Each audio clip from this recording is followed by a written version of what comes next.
you look Oh, at no. anybody that follows this stuff closely, no one's even over 450, and you're talking about 500. Deliveries. I'm talking about deliveries, not Yeah, production. I'm talking about deliveries too. Ross Gerber stunned me again.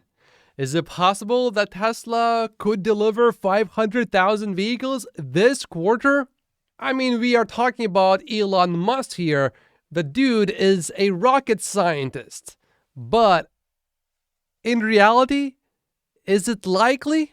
Well, let's take a look here, because if Tesla delivers 500,000 vehicles this quarter, that will be the biggest surprise of all in a long time. The stock probably would not just rally 10%, it would rally 20% and maybe 30%, maybe even more. Of course, not financial advice.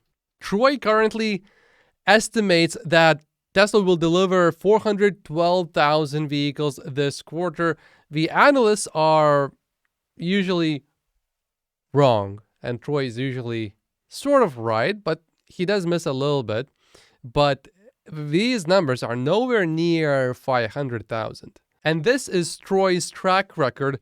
If Troy misses by 20%, it will be absolutely spectacular. I don't think he would miss by more than 10%.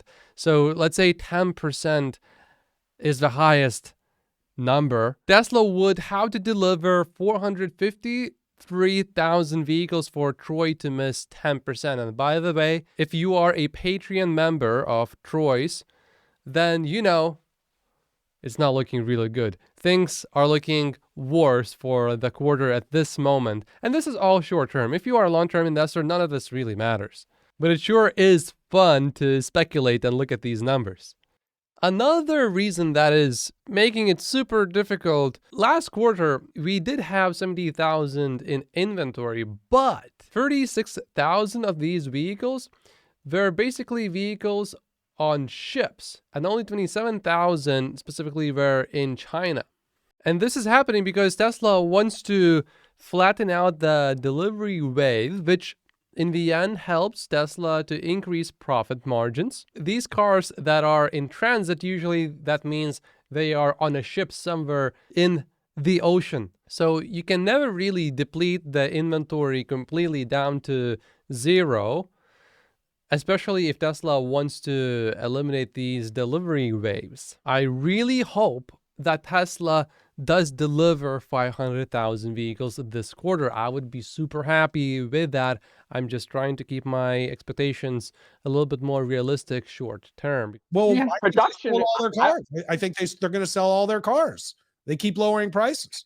Yeah, but anyone in the stratosphere of anyone that covers this stuff is nowhere near 500,000 deliveries. I think the highest estimate might be 430. You're like 70,000 over the highest person that covers this day in, day out. I'm just saying there's a disconnect there. So either you know something we don't, they don't live either you know something we don't, or you're way off. Either one. Every car on the road is now a Tesla in Santa Monica. Every single car. It's unbelievable. It makes like what Prius used to be. There's no more Priuses. They're all Teslas. Oh, I agree. But California is one state in the country. I don't think it's penetrated that yet. It's the biggest market for Teslas in the world. It's the biggest market for EVs in the world. And I agree with you. But where I'm coming from is you can take the factory in Texas, which I'm not sure how many cars they're going to make.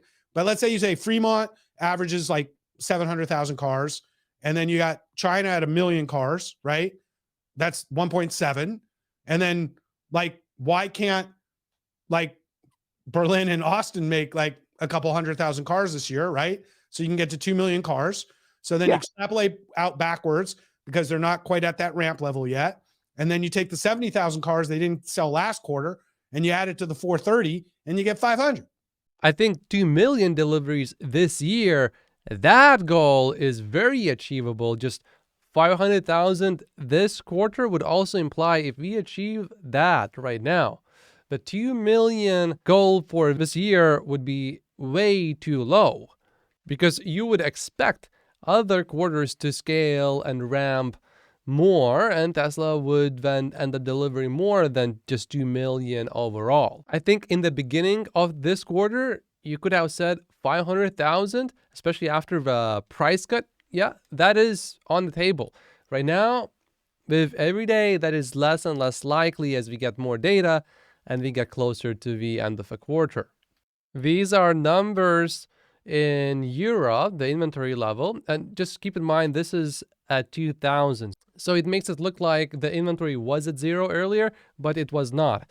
Also in Europe, they only show 2 configurations if they are the exact same vehicles in the same location. And then they don't show any other duplicates, even if they have like 20 more cars exactly in the same color, in the exact same configuration in stock. They only show 2 maximum in Europe. In the US, they show 1. So that 2000 number at the bottom there is not really an actual number in inventory. It's more like a guideline for how many vehicles are in inventory when you look at this chart. This has a long way to go all the way to 0 if we were to achieve that goal of 500,000 deliveries. And it would be really counterproductive for Tesla to even sell every single vehicle in Europe, because then you will have the end of a quarter delivery wave again next quarter, because you will have no vehicles to deliver in the beginning of next quarter. I think the strategy that makes the most sense for Tesla is for Tesla to ramp up the production as fast as possible and then keep pricing at a level where you have a little bit of inventory, but not much, just a little bit, just enough to eliminate the end of a quarter wave. Just keep that much and no more, and we don't really need a backlog. Maybe we can have a little bit, but not very much really. This way, it is extremely difficult for competition to compete because Teslas are priced so competitively. Because remember, if Tesla has absolutely ridiculous margins, let's say 40%, 35%, 30%, then our competitors look at that and they're like, oh, now that's an opportunity. But if the margins are a little bit lower, then it's so much more difficult for other competitors to come into the market. But once Tesla really ramps up, and let's say Tesla's producing multiple millions of just one single model, let's say Model Y is going to be the world's best-selling vehicle, which is a luxury vehicle. It's crazy. You will have economies of scale like you would never believe. And with that, you get much lower costs for that vehicle, and then no one is going to be able to catch up with you. So then you can increase prices if you can. Until at that moment, I would prefer the prices to stay on the lower side so that we don't get too much competition. If they do 430,000 cars, if they do this, and there's some sort of margin, I don't know what the margins are. I don't know what margins are anymore, and nobody does. So I don't know if any of these earnings estimates, right. Who knows, right? And so maybe Tesla does $5 this year, which would be great news. And then there's upside in the stock. But I don't think that analysts get earnings right very often, and certainly with Tesla. And I think it's the hardest quarter to guess of any of them. And I think production's going pretty well in Austin from what I saw, with the biggest issue being the batteries being shipped from Nevada. There was this article from November 30th that indicated that Tesla was preparing to produce 75,000 Model Ys in Q1. However, looking at the DMV data, it doesn't seem like it is going to happen this quarter yet. But Ross did see the factory. I would want to believe him, but I'm keeping my expectations low for this quarter. Hopefully, Tesla ends up delivering 500,000 vehicles this quarter. That would be so amazing. So I think this is where it gets more challenging for Tesla. You know, Mexico is actually a great place to make cars, and they've been making cars in Mexico for quite some time. So it actually makes a lot of sense. And because of the way the laws work, you know, importing, exporting through Mexico, it's really advantageous. So that makes a lot of sense to me. I think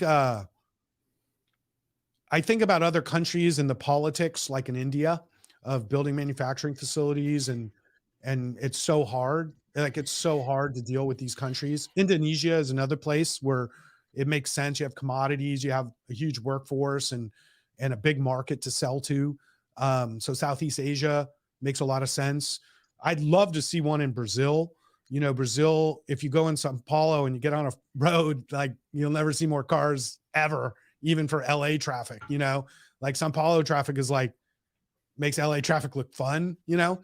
And like the pollution in Brazil from all these old cars basically is horrible. So it'd be great, you know, to have some sort of facility down there. And the government's hard there too, you know, in some ways, but not as bad as maybe India, you know. India is probably the worst. So I see a few obvious places they could put gigafactories successfully, but I think the real challenge now that I walk through the gigafactory again is it's a highly skilled type of labor. You know, it's not a bunch of guys just like, I'm putting together a car and here's the hammer. And, you know, these are like the most incredible manufacturing facilities I've ever seen. And so the labor part is hard. And that's why he's working on robots, I think. You know, it's like the labor part's really hard. So I think that's the challenge that Tesla will face in finding new locations, is finding labor that's good at doing this. And so Mexico was an obvious choice because they already do it a lot. And I think it'll be challenging for them. And that's another challenge they face. If we assume that Tesla wants to build factories where all of the best engineers are, Japan, of course, makes a lot of sense. That's where Toyota and Honda and Nissan and Mitsubishi are. Then Brazil, I am not aware of any big auto companies that were founded in Brazil. So I'm not sure how many extremely talented engineers would be in Brazil. Sure, there would be some, but would there be as many as in some of these other countries? So Brazil is not looking ideal here. But Japan not only has a huge market for vehicles, they have a lot of engineers as well.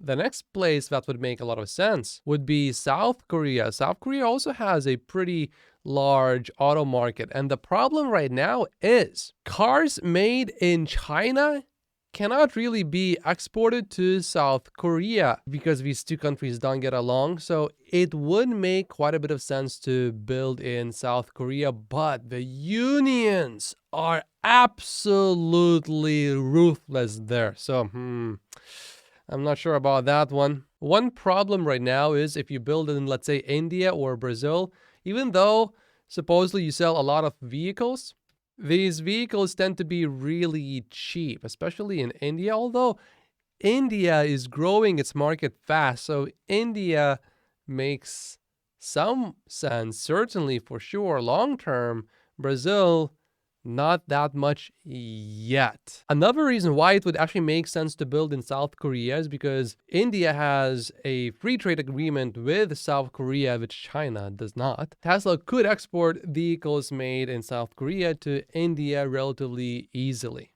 And this is the Tesla stock buying opportunity explained by Elon Musk. My name is Matt Posius. Like and subscribe if you haven't yet, and I will see you in the next video. Thank you so much for watching.